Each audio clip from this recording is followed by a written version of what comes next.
இந்த கௌஷிக ஏகாதசி அன்று என்னென்ன ஆகமத்தில் சொல்லப்பட்டது என்பதை நாம் பார்த்தோம்.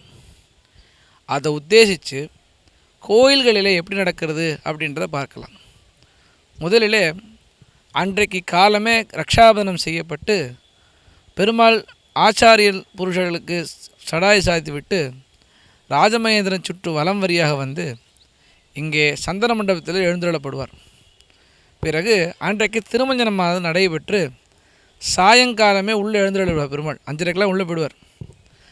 அந்த கௌசிக துவாதசி அன்றைக்கி என்ன பண்ணணும்னு நம்ம சொன்ன ஆகமத்தில் நிருத்யைஹி கீதைஹி வாத்திய விசேஷதைஹி திராவிடகாதானிஹி ஏகாயனைஹி இவை அனைத்தும் இருக்க வேண்டும் ஆகம் சொல்லித்து இல்லையா? அதில் பாருங்கள், ஒரு நல்ல ஒரு அழகான விஷயம். போர்வை சாற்றி கொண்டு கிளம்புறார். போர்வை சாற்றி கொண்டு தலையிலே குல்லா அணிந்து கொண்டு பெருமாள் கிளம்புவார். கிளம்பி ஆச்சாரிய புருஷனுக்கு மரியாதை சேவித்து விட்டு கீழே இறங்கி இப்படி திரும்புவார். பெருமாள் ராஜமேந்திர திரும்புவார். திரும்பும்போது ஒரு பேரி அடித்து நிறுத்திடுவார். இந்த நாளில் விசேஷமாக 2 வாத்தியங்கள் வாசிக்கப்படும். விசேஷதக வாத்தியகின்னு சொன்னோம் இல்லையா? அந்த 2 வாத்தியங்கள் வாசிக்கப்படும். என்ன அப்படின்னா, எப்போதும் பெருமாள் புறப்படும் போது எக்காலமானது வாசிக்கப்படும். மற்றும் தக்கை மற்றும் சுத்துமத்தளம் என்று 2 விசேஷமான வாத்தியங்கள் வாசிக்கப்படும். இந்த 2 விசேஷமான வாத்தியங்களும் இந்த அரையர் சேவை மார்கழி மாதத்தில் அத்தியன உற்சவம் முடிகிற பரியந்தம் பெருமாள் புறப்பாட்டுக்கு இந்த தக்க மற்றும் சுத்தமத்தளம் 2 வரும்.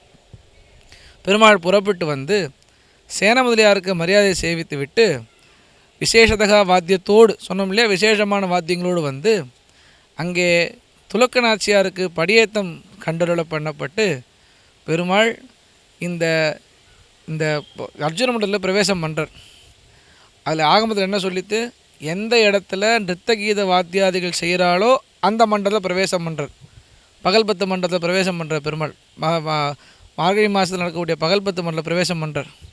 பிரவேசம் பண்ணப்பட்டு 360 போர்வை சாற்றப்படும். இதுவும் மகாமங்களில் சொல்லியிருக்கு. பெருமாளுக்கு இந்த காலத்தில் பெருமாளை போர்வை சாற்ற வேண்டும்னு சொல்லியிருக்கு. போர்வை சாற்றப்படும் சமயத்தில் திராவிட காதானி அப்படின்னு சொன்னோம் இல்லையா? அப்பொழுது அரையர் சுவாமிகள் திருக்குறுங்குடி பாசுரத்துக்கு எங்கனேயோ அன்னமீர்கள் என்ன முனிவது நீர் நங்கள் கோல திருக்குறுங்குடி நம்பியை நான் கண்டபின் சங்கினோடும் நேமியோடும் தாமரை கண்களோடும் செங்கனிவாய் ஒன்றினோடு செல்கின்றது என் நெஞ்சமே என்ற திருக்குறுங்குடி பாசுரத்திற்கு அபிநயமும் வியாக்கியானம் செய்யப்படும். நாம் ஆகமத்தில் என்ன சொல்லப்பட்டிருக்குன்னு சொன்னோம்? திராவிட காதானி, திராவிட வேதத்தை கேட்க வேண்டும். பெருமாள் இங்கே திருக்குறுங்குடி பாசுரத்தை கேட்கிறார். அடுத்தது கைஷிக மகாத்யம், இந்த இடத்துல கைஷிக பண்பாட வேண்டும்னு சொன்னோம் இல்லையா? ஒரு நல்ல பக்தனுடைய கதையை கேட்க வேண்டும்னு சொன்னோம் இல்லையா? இங்கே இருக்கக்கூடிய பராசர வேதவியாச பட்டர் சுவாமிகள் யாரோ ஒருவர் அவ வம்சத்தில் வந்தவா பெருமாளுக்கு முன்னாடி 360 போர்வை சாற்றப்பட்ட பின்னர் கைஷிக மகாத்மியம்னு சொல்லக்கூடிய நம்பாடுவான் சரித்திரத்தை அங்கே பெருமாள் முன்னே வாசிப்பார்கள். நம்பாடுவான் சரித்திரம் என்னன்னு பின்னாடி பார்க்கலாம்.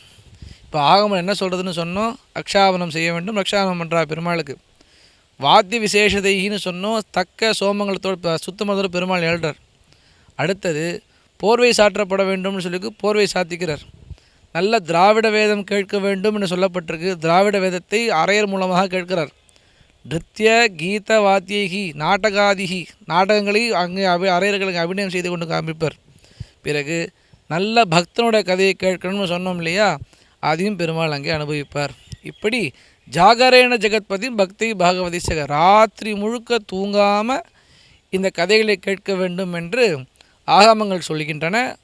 அதே அப்படியே கோயில் நடக்கிறது. இதில் கோயில் நடக்கிறது அப்படின்றதோட விசேஷம் என்னென்னா, நம்ம சாமானியமான மக்கள் ஏகாதசி விரதம் இருக்கோன்றது சரி, ஆனால் நம்ம எப்படி இருக்கணுன்றதை பெருமாளே அங்கே நடத்தி காட்டி அன்றைக்கி ராத்திரி முழுக்க பெருமாள் சாப்பிடாமல் இருந்து நல்ல கானங்களையும் நல்ல திராவிட வேதங்களையும் நல்ல கீதங்களையும் ஒரு பக்தனுடைய கதையும் கேட்கிறார். அப்படின்னா நான் எப்படி நடந்துக்கணுன்றதை பெருமாளே செஞ்சு காண்பிக்கிறார் கௌசிக துவாதசி அன்னைக்கு அப்படின்னு நம்ம தெரிஞ்சுக்கணும். ஆகையினால் இந்த ஆகமங்கள் சொல்லப்பட்ட விஷயங்கள் கோயில் எப்படி நடக்கிறதுன்றது நம்ம பார்த்தோம். இந்த உற்சவத்தை இப்படி தான் அனுபவிக்கணும்.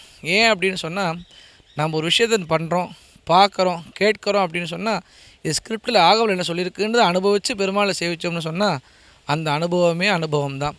இப்படி யார் ஒருத்தன் ராத்திரி முழுக்க உபவாசம் இருந்து நல்ல கீதங்களையும் நல்ல கானங்களையும் ஜாகரேன ஜெகத்பதியும் தூங்காமல் இருந்து பெருமாளுடைய மகாத்மியங்களையும் அங்கே சொல்லப்படுகின்ற பக்தனுடைய மகாத்மியம் கேட்குறானோ விஷ்ணுலோகம் சகச்சதி, பெருமாள் நான் உனக்கு மோட்சம் தரேன்னு சொல்லி பெருமாளும் அதை நடத்தி காண்பிக்கிறார்.